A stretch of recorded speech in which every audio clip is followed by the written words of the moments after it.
Hi, in this video I want to change things up a bit. I'm not going to talk about one nation's military or a particular military strategy or something like that, but I want to talk about the issue of how Western nations can best meet the need to supply their militaries with enough stuff to sustain a major conflict. Nobody today really doubts the quality of Western arms, but the problem since the end of the Cold War is that Western defense industries have shed their capacity. So people make high quality stuff, but not in any particular quantity. And Western militaries have made the bet of quality over quantity. That sounded great, and that's made sense, except that the war in Ukraine has really proven that quantity, as the saying goes, has a quality all its own. And in many instances, it's much better to have a lot of something that's cheap, although not that capable, than having a few examples of something that's very expensive but extremely capable. That said, fixing the problem is easier said than done. And among other things, in order to fix the problem, you have to spend a lot of money. In order to spend a lot of money, there has to be political will on the part of governments. And then there also has to be public support, because people have to be willing to approve of their government spending a lot of money on defense. Again, this is easier said than done. There's also a question of bureaucracies being able to get up to speed and being able to think through this. I mean, there's been a lot of criticism about the bureaucracies both in the UK and in Germany, people pointing out that even if the governments start writing larger checks and spending more money, the bureaucracies aren't geared for this. Like, they can't respond quickly enough. It's a real problem. So there's a need to rethink everything. There's a need to rethink process. There's also a need to rethink the relationship between government and industry. And that's precisely actually what I want to talk about today. And that's going to bring me to the topic of Ayn Rand and Colbert. No, not the American comedian, but the 17th century French statesman. So I did not include it in the title for clickbait. I'm actually going to talk about these things. My name is Michael Shirkin, and welcome to my YouTube channel, Pax Americana, a conversation about world affairs, global conflict, military strategy, and in this case, anything that happens to be on my mind. Now, the reason why this is on my mind is because I had the honor a few weeks ago of being invited to a dinner hosted by the embassy of a NATO member country, and sort of the privilege of living in Washington, D.C. These sorts of events happen a lot, and every once in a while one gets lucky and gets invited to these sorts of things. Fellow attendees of this particular dinner were people from other NATO embassies, other governments, members of the U.S. media. There were people from various DC think tanks. There's people from the Pentagon, people from the press, and people from some big defense industries. And I think there were maybe a half dozen or so members of the U.S. Congress, but I'm not entirely sure. The objective of the dinner, besides just the pleasure of the evening, and it was lovely, was to discuss defense and the question of burden sharing among NATO allies. Now, whoever put the invitation list together did a really good job, because I would say that the people were really very diverse. They had diverse backgrounds and diverse points of view. Thus, one really can't say that there was any particular view that was predominant or was shared by the collectivity. So, for instance, some of the Americans were definitely in the Trump orbit. Some perhaps could be described as MAGA, others not so much. The hosts themselves, members of a foreign embassy, were, of course, diplomatic in their answers. So they handled themselves diplomatically, and thus one can't really pin any particular opinions on them, which is as it should be. That they were just these were professionals. They were doing their job. I think they were interested in just listening to what everybody had to say. To the extent that there was any kind of consensus among the groups, I would say that that consensus was Atlanticist, in the extent that everyone attending at least sounded supportive of strong bilateral relations between the United States and Europe, and also bilateral relations between the United States and the government that happened to be hosting this event. Now, given the number of Trump supporters present, I took this as a relief, because it was evidence, confirmation that being a Trump supporter doesn't mean that you're an isolationist. Now, of course, members of the isolationist wing of the party, like Marjorie Taylor Greene, they were not actually present at this event. But still, there are plenty of Republicans who are not actually isolationists, who are staunch Atlanticists, and they were well represented at this particular event. Inevitably, the group ended up talking about defense industry. Everyone agrees that Western firms lack the capacity to produce anything in the quantities that we all now agree modern warfare requires. What can be done about that? But that's the question. The Trumpists stridently argued that the solution was to end regulation, so deregulation, and to unleash private industry. One person, with the apparent approval of several others, spoke of deferring to the quote-unquote neoprimes i.e. the rising defense firms that embody the pioneering and disruptive spirit of Silicon Valley. The market would provide the answers. The government's job was to get out of their way. The way they talked about deregulation, to be honest, reminded me of like somebody with Tourette's.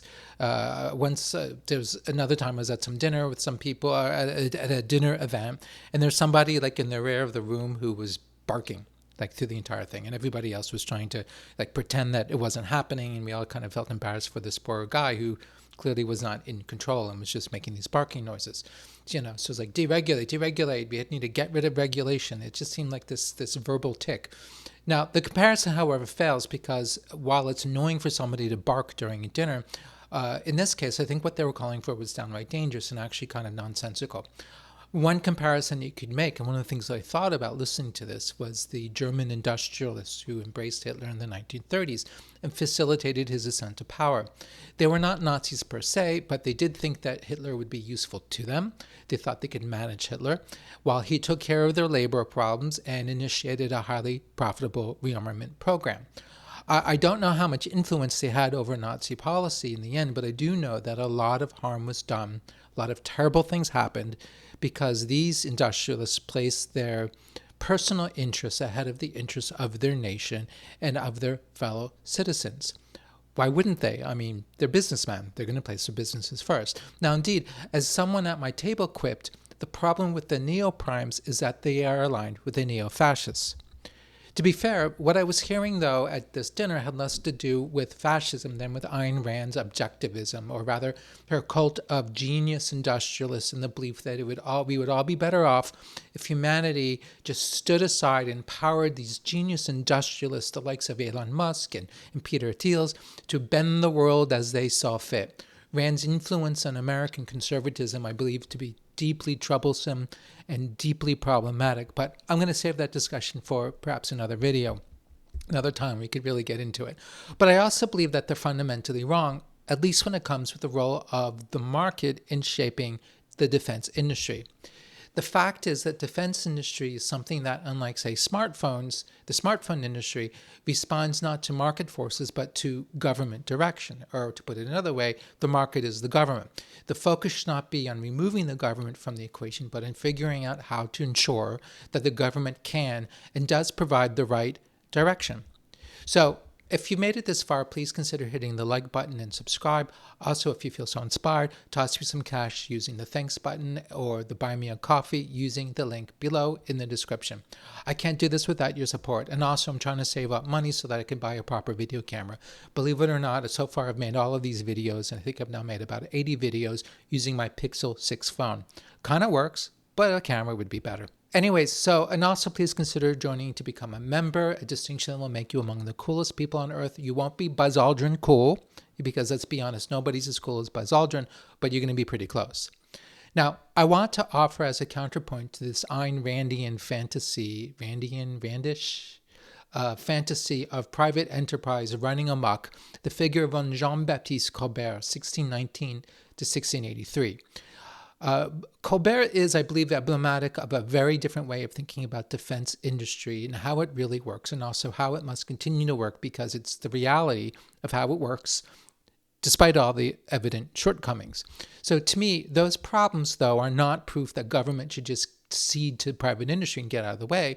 Rather, the problems are the various things that we should be discussing and debating and trying to figure out how to address, rather than mindlessly calling for deregulation, as if we're that guy with Tourette's who's barking during dinner. Colbert is among the most important French statesmen ever, and counts among maybe the top 5 people who contributed to making France rich and powerful, and endowing it with a highly effective and highly centralized state. As a senior member of Louis XIV's government, Colbert reshaped the country's bureaucracy and economy and was an important proponent of French colonial expansion. Think Quebec. He also, along with his predecessor, the Cardinal Richelieu, also was one of the founders of the French Navy. He established many of the institutions required to build, train, and maintain a professional navy and merchant marine. And if you think about it, building a navy, it's not just about building the ships and arming the ships. It's also about building institutions and administrations and logistical hubs. I mean, there's a lot of of background production that goes on behind the scenes in order to make sure that you actually have a fleet of warships that work and that are manned and equipped and have food and can do what they're supposed to do. Now, in France today, Colbert is often associated with something called dirigisme, the idea that the state should direct the economy through a variety of interventions. Dirigisme is not at all synonymous with socialism. Louis XIV was hardly a socialist, but it is more literally perhaps the opposite of laissez-faire liberalism and the belief that the government should just stand back and let Smith's invisible hand keep everything moving efficiently for the betterment of all. Dirigisme places national interests above the private interests, and it has the belief that the national governments absolutely should feel free to set priorities and to use whatever means that are at their disposal to encourage investment in some things and perhaps discourage investment in other things. This is not about state ownership of anything in particular. Rather, it's about the state deciding what kind of economic activity is in the nation's best interests and doing what it can to encourage it. Colbert also was a mercantilist, meaning that he believed France needed to accumulate wealth by increasing exports, reducing imports. He pursued this by placing tariffs on imported goods, by nurturing domestic manufacturing and the production through subsidies of various kinds, and awarding of state monopolies. Colbert reckoned, for example, that France's economy, and thus France itself, would benefit from colonial expansion and from the development of a navy and a merchant marine that would help make that possible. So he decided this had to be done, and he made it so. He also felt that developing France's waterways, for instance, its canals and its rivers, would be a boon to French agriculture and trade, as well as increase the mobility of the French Navy. So, for example, he used the state money to finance canal construction. The best-known example is the project to link France's Atlantic coast with the Mediterranean and thereby bypass the Straits of Gibraltar using canals that connected the Garonne estuary, basically Bordeaux, to the Mediterranean coast via Toulouse. The canal system of Colbert, which still exists today, and you can hang out and do all sorts of interesting things on it and have fun. It might seem quaint today, but these days they're mostly used for tourism rather than commerce. In fact, the canals connecting the Mediterranean and the Atlantic coast, I believe, haven't been used for any commercial purpose since the 1980s.